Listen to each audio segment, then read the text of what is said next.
Welcome back to Abundant Life Finance. Today we're going to be discussing credit cards. Credit cards.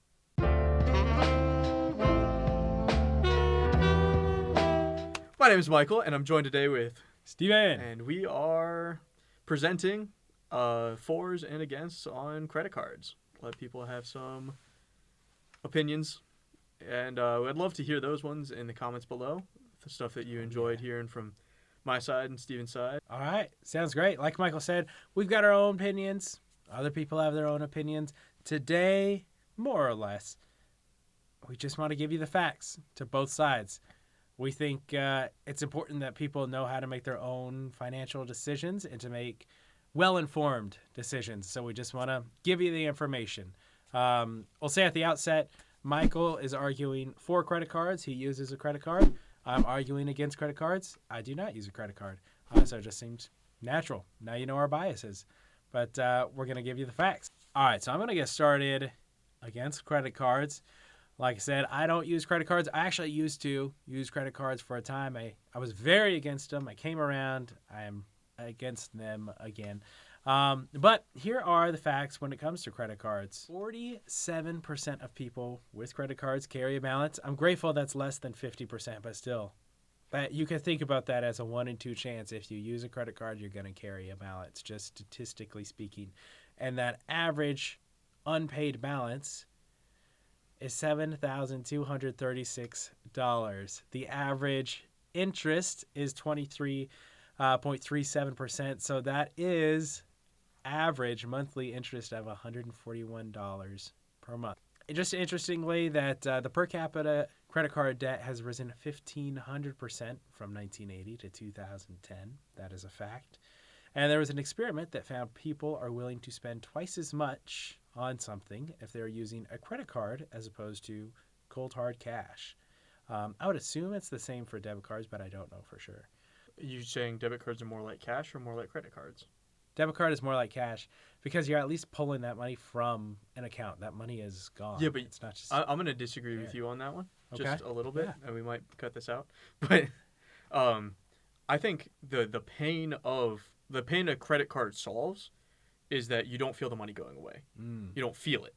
It's not money leaving your wallet. It's a tap or whatever. And a debit card is the same thing. You can see it leaving your account, but you can also see a credit card's balance growing That's in the true. same way. So I think it the might biggest be- difference. it might be slightly closer to cash than obviously than a credit card, but I think a debit card is the same spending issue with the double as It can credit be, card. but when you're out of money, you're out of money. True. You can always keep going up on that credit card, even if you don't have the money to pay it off. Mhm. That's why I think debit cards are a lot closer to cash than credit cards. But you're absolutely right. That pain point of shelling out $100 for something is gone when you're using a card, for sure. People say they'll use their credit cards for emergencies. Have an emergency fund. We'll help you make an emergency fund for yourself. That's way, way better and better for peace of mind. Then you're not paying interest on your emergency. And also people say that they're big into credit cards because of the consumer protections. And like if someone steals your identity. And that is true. And it's also true for debit cards. Here's the difference. I read the fine print for my debit card. I forget. I think it was if I catch fraudulent activity within 3 business days, they'll reimburse me for it. They'll flag it, blah, blah, blah, blah, just like they would for a credit card. For a credit card, it's a lot longer protection. I'll give you that for sure. But there's still that protection on debit cards that you have on credit cards. So it's, to a point, a moot point. What do you have, Michael? First here, obviously a huge point of credit cards has been their reward systems. You have the huge, a lot of cards have like a signing bonus kind of thing. I don't know. Is it called a signing bonus? I Signing think bonus. if you're a Major League Baseball player, Yeah. it's a That's- signing bonus. That's the term that sounded right until I said it out loud, and then it doesn't sound right I anymore. think it's just a bonus. Bonus? I don't know what they call it. Inception of account bonus? Like, There you go. That is a That's- sexy name right there. yeah, I'm not okay with that one. Yeah, well, I'm going to call it a signing bonus. Yeah. Yeah. So that bonus can be up to like even $1,000, something like that, which is just free money, given that you meet the requirements that they have. And then on top of that, cashback or Sky Miles are huge free benefits. It's just free money, given that you are using the cards. A lot of people do take that too far, and I understand that's pretty easy for you to argue against, and that people are willing to go into a bunch of debt for just a little bit of extra money. Like, obviously, credit card companies make enough from the credit cards that offering these benefits are well worth it for them. But if you are intentional about your finances and are within the 53% that aren't carrying a balance, it is, at that point, genuinely free money for you. And so, huge benefits. Obviously, you've already discussed the consumer protections, which you do have to agree are better on a credit card, than a debit card. And then, last, credit cards offer a huge amount of flexibility. If you need to make a larger purchase or something at the beginning of a month and you're waiting on a paycheck to come in, like, given that you can still afford what you're going to buy in the month budget, like, it offers you the ability to purchase something just a little bit early without having to pay any interest on it, as you would like a loan standardly. And that's obviously only true if you don't hold a balance on it. But I am among the 53% who has never held a balance on a card. And so for me, my Sky Miles account, like, has now purchased me a flight to Colorado and back for free. And I could do that at this point several more times. I didn't realize how many Sky Miles I had. Use those Sky Miles, man. Yeah, I could fly all over. I might take me a vacation to Alaska or something for free. You never know. But like, that is genuinely free money. And for me, operating within a budget and not carrying a balance, like, it has been no different than if I was using a credit card, and in the terms of my personal spending. And that's where I can argue, like, yeah, there is a benefit to having a card, given operating within smart financial practices. And like, for me, I've got a pretty good credit score now, which, as we've discussed in the past, like, is not needed to live life, but it is offering me a possibility and ease of maybe getting booking a hotel room, or, easier to get a mortgage in the future. Obviously, not necessary. Like, I'll let you argue that one because I know you will. But like, there is more freedom within that, and the 53%, like, it's very possible to stay in that 53% that it's just using it as a tool. And as long as you don't chop your fingers off, like, tools are useful. You can get a mortgage without a credit score. For sure. You can get a hotel room without a credit card. You can rent a car without a credit card. You can travel abroad and use your card without a credit card. I've done all of these things. Promise it can be done. Mm-hmm. To the point, those rewards, that is free money if you are using it responsibly. Absolutely. If you do not, one time, it cancels it all out. Mm-hmm. So it's a dangerous game you're playing, for sure. But it is free money. You're absolutely right if you're doing it responsibly. A lot of people say they're using credit cards to build their credit. We've talked about that. I'm not going to beat a dead horse. People say they also need a credit score to be able to rent an apartment, rent a house, whatever, something like that. And I thought that was very true as well. And so I looked a little bit more into it. And so I'm going to quote just a couple firsthand accounts. All right, first one.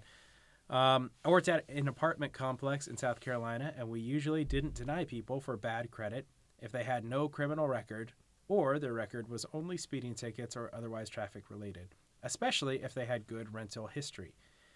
If you have no rental history, that's fine, but if you got evicted and you still owe money, it's never going to happen at a corporate place. You have to go for private rental a person who owns the house condo and they are renting it. But basically, no credit is fine. Just don't have a bad criminal record, no violent crimes, and you should be fine. I was surprised by that. I'll be honest with you. But it's just another point in favor that you don't need credit cards to build a credit report to be able to rent something. It might make things a little bit more difficult, but just choose your hard. It also might narrow down the places that you could choose. Very true. And so, like, yeah, those are obviously, there are plenty of situations, and you've said it before, like, it's possible to do all these things without a credit score. But, like, any of those companies could easily say, like a car rental place, and there's several of them that don't accept if you don't have a credit score. Or a credit card. Credit card. Yeah. Some of the car rental places, it even goes down to just the individual owners. I believe Enterprise, each individual location can choose on their own. And so if you're flying into an airport and you don't know what that Enterprise is going to be like, or I don't think Hertz does at all. Like, Hertz requires a credit card for that as a corporate policy. So if those are your two options, it's like a toss-up on if that owner actually accepts it.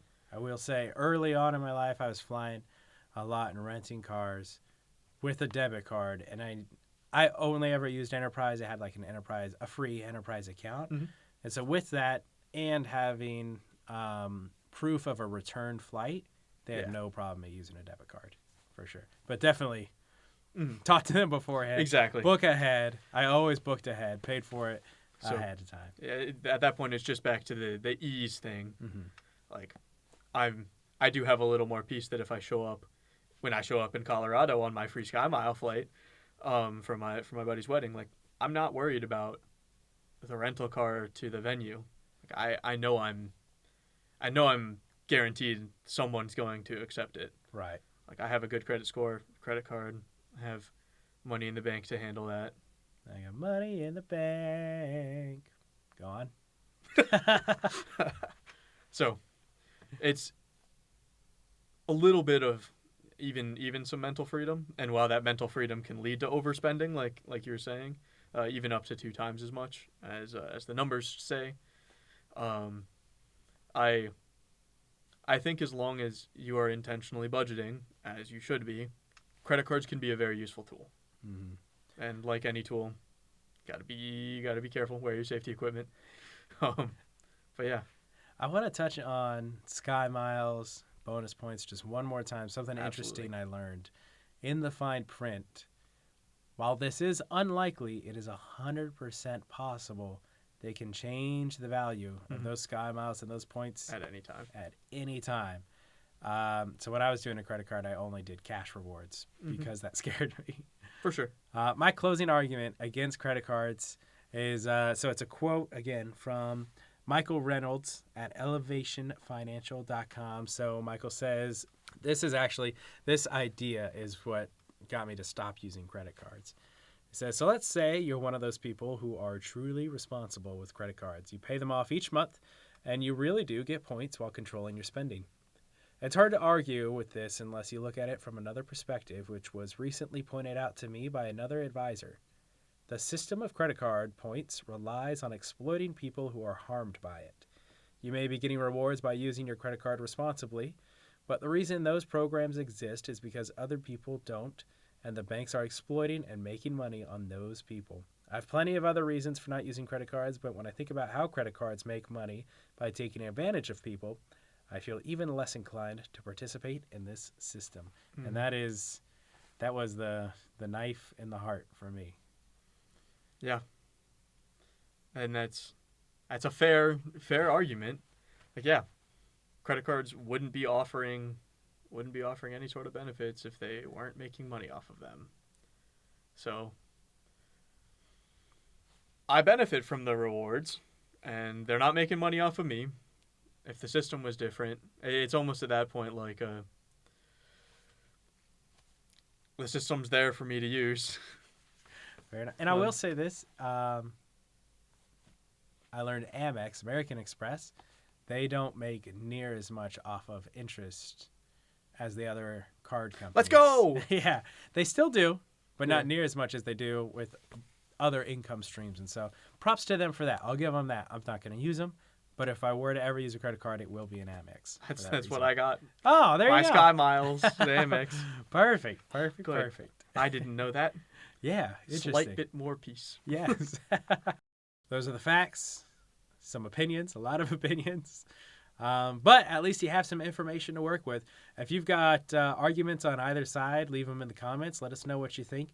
I hope you got some information from it or some food for thought just to be able to make the most informed decisions that you can with your own personal finance.